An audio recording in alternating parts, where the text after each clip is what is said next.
Apa yang membuatkan saya begitu tersentuh ialah kelak kita tidak akan ada pilihan yang ketiga. Kita hanya ada dua pilihan sahaja. Dan ketika itulah berlakunya perpisahan yang sebenar di antara kita dan orang-orang yang kita sayang.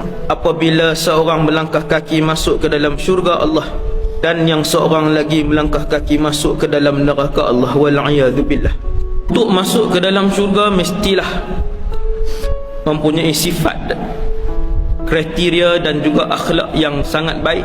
Kerana Allah menyebutkan bahawa ahli-ahli syurga adalah orang-orang yang tidak bercakap perkara-perkara yang lara.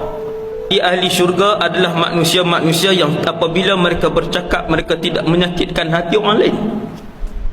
Ahli-ahli syurga ialah apabila mereka bercakap, mereka tidak akan berbohong. Ahli-ahli syurga yang apabila diberikan masa kosong oleh Allah, mereka akan menggerakkan bibir mereka, menyebutkan dengan lidah mereka zikrullah ataupun membacakan Al-Quran. Dan ahli-ahli syurga tidak sekali-kali di kalangan mereka yang selalu mengambil hak dan juga menzalimi orang lain.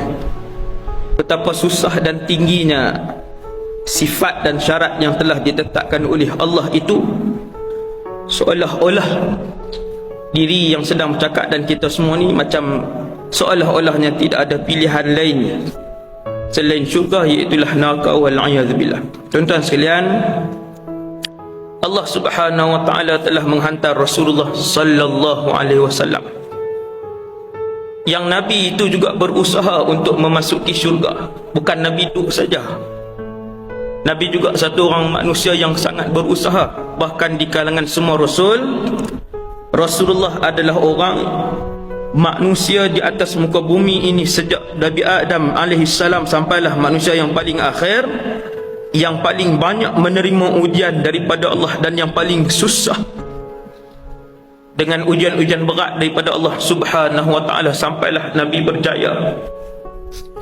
untuk menjadi seorang manusia yang paling disayangi oleh Allah Subhanahu wa ta'ala.